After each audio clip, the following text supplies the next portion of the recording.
Hello everyone, সবাই কেমন আছো? হ্যাঁ, অনেক দিন পর আবার একটা ভিডিও আপলোড করার টাইম পাচ্ছি। এই ভিডিওটা শ্যুট কিন্তু অন্তত 2 থেকে 3 মাস আগে আমি শান্তিনিকেতন গেছিলাম, তখনকার ভিডিও। তো তারপরে এডিট করার আর টাইমই হয়ে ওঠেনি, সেই জন্য পোস্টও করা হয়নি। তো এই যে রাস্তাটা দেখতে পাচ্ছ, এটা হচ্ছে কোপাই নদীর রাস্তা। যারা শান্তিনিকেতন যাও তারা অবশ্যই চিনবে রাস্তাটা। এইটা দিয়ে আমরা একটা ক্যাফেতে সেই দিন যাচ্ছিলাম, তো ভাবলাম যে সেই ক্যাফেটার একটু ভিডিও তোমাদের সাথে শেয়ার করে নেওয়াই যাক। ক্যাফেটার নাম হচ্ছে সই ক্যাফে, যেটা হচ্ছে কোপাই নদীটা ছাড়িয়ে খড়পুকুরডাঙ্গা বা এরম কিছু একটা নাম আছে, আমি লিখে দেবো এখানে, আমার এখন এক্স্যাক্টলি মনে পড়ছে না। এই বড় বড় সমস্ত হোটেলগুলো এই রাস্তাতে পড়বে। ওই ওই ওই কোপাই নদীটা ক্রস করে আরেকটু খানিকটা যেতে হবে, গিয়ে তারপরে ওই সই ক্যাফেটা, যেটা কিন্তু শান্তিনিকেতনের প্রপার যে মার্কেট সেটার থেকে প্রায় অনেকটাই দূরে।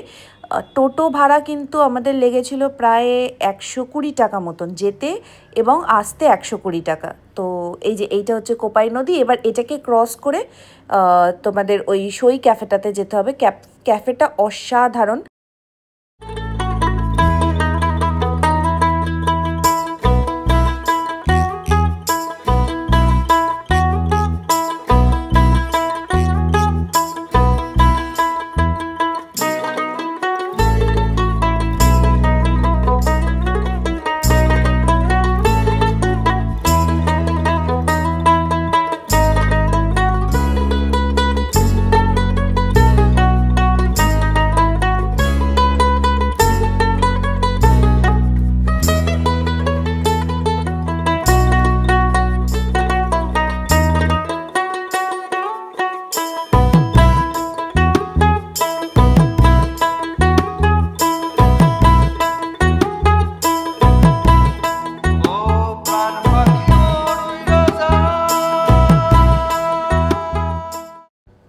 দেখে বুঝতেই পারছো কতটা সুন্দর ক্যাফেটা। যখন আমি জানুয়ারি মাসে শান্তিনিকেতন গেছিলাম একবার, তখন আমি এই ক্যাফেটাকে গুগল করে খুঁজে বার করি, আর এত ভালো লেগে গেছিলো যে যখনই আমি এবার থেকে শান্তিনিকেতন যাই এই ক্যাফেটাতে আমি ভিজিট করি। আর এখানকার খাবারগুলো জাস্ট অসাধারণ, আর খুবই বাজেট ফ্রেন্ডলি, কিন্তু এমন আহামরি কিছু দাম নয়, কিন্তু খুব অসাধারণ। এই কোল্ড কফিটা তো আমি দারুণ, মানে আমি কলকাতার অনেক বড় রেস্টুরেন্টেও এরকম স্বাদ পাই না।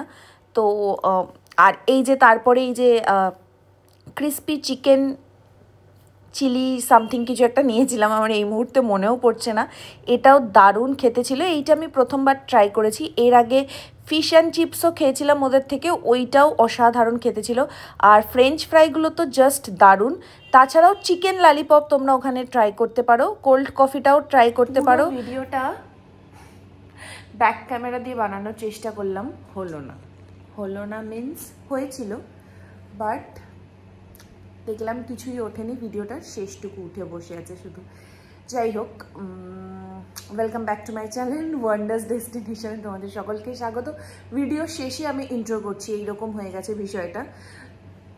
অ্যাকচুয়ালি ভিডিওটা ইন্ট্রো ছাড়াই বানাতে হলো, কারণ আমি প্রথম থেকে ভেবে রেখেছিলাম যে এই ক্যাফেটার ভিডিও আমি তোমাদের সাথে শেয়ার করব, কিন্তু কালকে যাওয়ার সময়, কালকে একদমই ওই সকালবেলা ভোরবেলা ঘুম থেকে উঠে তারপর ওই ট্রেনে করে এসছি, তো এসে এতটাই ক্লান্ত হয়ে পড়েছিলাম যে ঘুমিয়েছি। তারপর আমার খেয়ালই নেই, আমি মানে ঘুমের ঘরে উঠে আমি চলে গেছি ওখানে।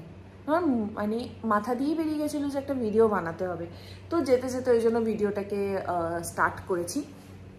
যাই হোক, আশা করি ভালোই লাগবে ভিডিওটা। তো যেটা আমি ইনফরমেশান, এক সেকেন্ড, যেটা আমি ইনফরমেশান দেওয়ার জন্য আমি আবারও ক্যামেরাটা খুললাম, সেটা হচ্ছে যে সই ক্যাফেতে যাবে যখন না, ওটা একটু অড রুটে। আচ্ছা, আরেকটা কথা বলে রাখি ফার্স্টে, যে দেখে হয়তো মনে হচ্ছে যে এরকম কেন সিঁদুরে টিপ টিপ পরে এরমভাবে কেন বসে আছি। অ্যাকচুয়ালি আমরা কঙ্কালীতলাতে সকালবেলা গেছিলাম, আজকে সকালবেলা। তো এবার ওখানে কি হয়েছে না, ওখানের ওই কঙ্কালীতলার ভিডিও আর সোনাঝুরির ভিডিওটা আমি আগে বানিয়েছিলাম আগের ব্লকে, সেই জন্য এই বছর বানাইনি। আর সোনাঝুরি এইবার তো আমি যাইও নি, কারণ কিছু তো আর কেনার নেই, আর আর এতটাই এখানে গরম পড়ে গেছে যে আর সোনাঝুরি যাওয়ার টাইম হবে না। তাছাড়াও এখানে আমি একটা কাজে এসছি, কাজটা রয়েছে কালকে। যদি পারি সেটারও একটা ছোট করে ব্লগ বানাবো, সেটা যাবে হচ্ছে আমার আরেকটা চ্যানেলে, অনুসয়া ভারতনাট্যম একাডেমি বলে যে চ্যানেলটা আছে ওটাতে। তো যদি পারি সেইটার লিঙ্কও আমি ডেসক্রিপশন বক্সে দিয়ে দেবো, যদি ব্লগটা মানাই তবেই তোমরা দেখতে পারবে, আদারওয়াইজ নয়, কারণ কাজের মধ্যে ঢুকে গেলে এইসব ব্লগ ফ্লগ কিছুই হয় না। তো আচ্ছা হ্যাঁ, যেটাতে বলছিলাম, সই ক্যাফেতে সব কিছু ভালো, সব কিছু তো তোমরা দেখেইছো ভিডিওর মধ্যে, আমি বলেইছি সবটাই ভালো, কিন্তু জায়গাটা একটু অড জায়গা, মানে অনেকটা দূর, প্রথম কথা। দ্বিতীয় কথা হচ্ছে সই ক্যাফেতে গেলে না তোমরা চেষ্টা করো মোটামুটি ওখান থেকে 5:30 6টার মধ্যে ব্যাক করে যাওয়ার। তার কারণ যত রাত হবে ওখান থেকে কিন্তু টোটো কিছুই অ্যাভেলেবেল থাকে না। তো যদি তোমরা নিজেদের গাড়ি বা স্কুটি ফুটি এইসব নিয়ে যাও তো সেক্ষেত্রে ওয়েট করতে পারো, রাত করে আসতে পারো, তাতে কোনো অসুবিধা হবে না। কিন্তু কালকে যেটা আমাদের মেন প্রবলেম হচ্ছিল, আমরা একদম কোথাও কোনো টোটোই পাচ্ছিলাম না। তো আমরা ওই আর রাস্তাটা খুবই অন্ধকার, মানে আর খুব ফাঁকা ফাঁকা নির্জন টাইপের। তো ওখান থেকে আমরা হেঁটে হেঁটে পুরো কোপাই নদী অবধি এসছি। আর কোপাই নদীর পরেও মনে হচ্ছিল না যে আর টোটো পাওয়া যাবে, কারণ কালকে পুরো অনেকটা রাত্রির হয়ে গেছিলো, 7:30 বেজে গেছিলো। তো তারপরে একটা কোপাই নদীতে আসার পরে আমরা একটা টোটো পেয়ে গেছিলাম। তো আমি এটাই সাজেস্ট করব সবাইকে যে বেশি অন্ধকার বা বেশি রাত্রির করে ওদিকে যাওয়ার কোনো দরকার নেই। যদি তোমাদের কাছে নিজেদের গাড়ি বা স্কুটি থাকে তাহলে অবশ্যই যেতে পারো, কোনো ব্যাপার নয়।